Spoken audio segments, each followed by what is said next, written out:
चंद रोज पहले जगाधरी पुलिस ने चावल से भरे जिन 8 ट्रकों को अलग अलग राइस मिल से पकड़ा था, अब डीएफएससी यमुनानगर ने बोल दिया है कि यह चावल सही था। अब यह बात समझ में नहीं आ रही कि पुलिस को कुछ घंटे पहले तक जो डीएफएससी डिपार्टमेंट यह बता रहा था कि यह चावल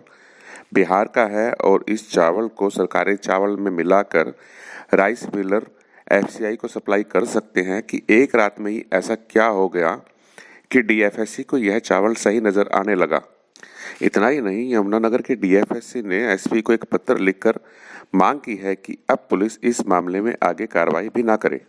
डीएफएससी के इस पत्र को आधार बनाकर अब राइस मिलर ने भी ताल ठोक दी कि वह बिहार, यूपी और दूसरे राज्यों से मोटा चावल लाकर हरियाणा में सेल कर सकते हैं। निश्चित ही राइस मिलर ऐसा कर सकते हैं और ऐसा करना उनका अधिकार भी है, लेकिन इसमें एक सवाल पैदा हो रहा है कि जब यह राइस मिलर सरकारी धान की कुटाई कर चावल बना रहे हैं और अभी तक सरकार के चावल की आपूर्ति पूरी नहीं हुई, तो फिर भला कैसे यह बिहार और यूपी से चावल लाकर उसकी पॉलिश कर बाजार में बेचेंगे? वह सरकारी धान की कुटाई करेंगे या फिर बिहार से लाए गए इस चावल की पॉलिश करेंगे, क्योंकि उनके राइस मिल में मशीन तो एक ही है। अब डीएफएससी ने जिस तरह से इस मामले में पलटी मारी है, इससे तो यही लग रहा है कि कहीं ना कहीं कुछ गड़बड़ी है, क्योंकि सबसे बड़ी बात तो यह है कि अभी तक डीएफएससी डिपार्टमेंट या पुलिस ने यह तय ही नहीं किया कि यह चावल बिहार से आया कैसे। क्या इस चावल को बिहार के राइस मिलर्स ने सेल किया, या फिर यह वह चावल था जो चावल सार्वजनिक वितरण प्रणाली के तहत गरीबों को दिया जाना था, लेकिन गरीबों तक पहुंचने से पहले ही यह चावल डिपो होल्डर के माध्यम से एक बार फिर सक्रिय फूड माफिया के पास पहुंच गया और वहीं से यह चावल ट्रकों में लद कर और दोबारा से इसकी बिलिंग होकर फिर हरियाणा में पहुंच गया और यहाँ फिर इस चावल को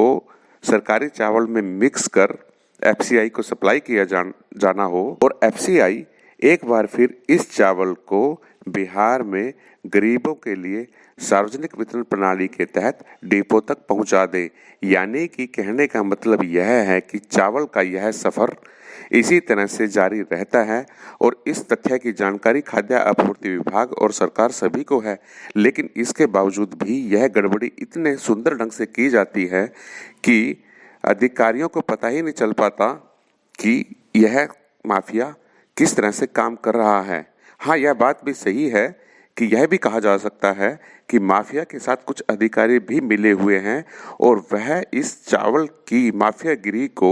इस तरह से साबित कर देते हैं कि यह सही जान पड़ता है कि चावल को बिहार से लाकर यहाँ सेल करना कोई गैर कानूनी नहीं है। तो ऐसे में यमुनानगर के इन 2 राइस मिलर में बिहार से आया यह चावल सही है या गलत, इसकी जानकारी या इस तथ्य की पड़ताल क्यों यमुनानगर के डीएफएससी होने देना नहीं चाह रहे हैं? इसमें कोई दो राय नहीं है कि धान की खरीद में हरियाणा में लंबे समय से घोटाला हो रहा है और यह घोटाला इसी तरह से अंजाम दिया जाता है। बहुत सा धान, भारी मात्रा में धान हरियाणा में सिर्फ कागजों में उगता है, मंडी में इसकी बिलिंग होती है। राइस मिलर, आढ़ती और खाद्य आपूर्ति विभाग के कुछ अधिकारी इस खेल में शामिल होते हैं। राइस मिलर को बाकायदा से कागजों में धान अलॉट की जाती है, लेकिन धान होती नहीं है और फिर होता यह है कि बिहार और यूपी से यह राइस मिलर सस्ता चावल लाकर फूड कॉरपोरेशन ऑफ इंडिया को सप्लाई कर देते हैं। यही वह स्कैंडल है जिस पर मनोहर सरकार रोक लगाने की बार बार कोशिश कर रही है, लेकिन तमाम कोशिशों के बावजूद भी सरकार इस पर रोक नहीं लगा पा रही। इस बार भी सरकार ने धान खरीद की प्रक्रिया को पारदर्शी बनाने के लिए एक पोर्टल सिस्टम बनाया था, लेकिन इसके बावजूद भी कई जगह पर फर्जी धान की खरीद से इनकार नहीं किया जाता। करनाल में यह मामला अभी भी जांच के दायरे में है, जहां बड़ी संख्या में आढ़तियों ने फर्जी गेट पास बनवाकर धान की फर्जी खरीद की आशंका सरकार ने व्यक्त की है। तो ऐसे में यमुनानगर में इस तरह की गड़बड़ी ना हुई हो, इस बात की गारंटी खाद्य आपूर्ति विभाग के अधिकारी कैसे दे सकते हैं?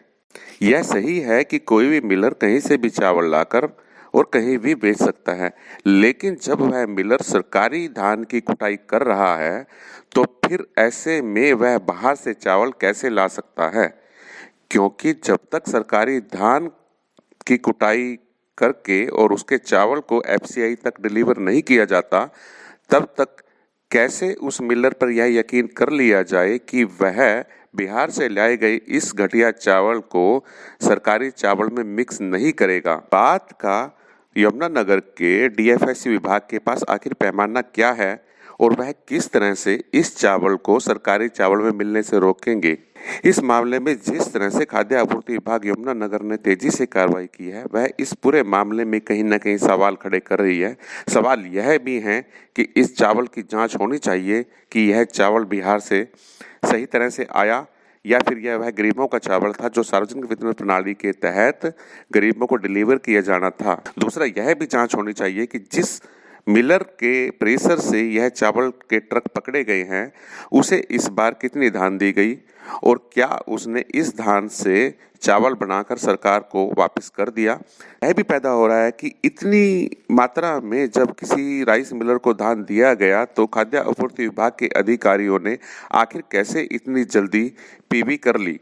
पीबी करने वाली टीम कौन थी और कैसे राइस मिलर को यह क्लीन चिट दे दी गई। हाल डीएफएससी के इस पत्र पर अब पुलिस क्या कार्रवाई करेगी यह तो आने वाला वक्त ही बताएगा, लेकिन डीएफएससी ने पत्र लिखकर खुद को संदेह के घेरे में खड़ा कर लिया है। धन्यवाद। अगर आपको हमारा यह वीडियो पसंद आया, हमारा काम पसंद आया तो आप हमें लाइक कर सकते हैं, सब्सक्राइब कर सकते हैं। इससे हमारा हौसला बढ़ेगा और हम इसी तरह से आगे भी जनहित के मुद्दे उठाते रहेंगे। जय हिंद।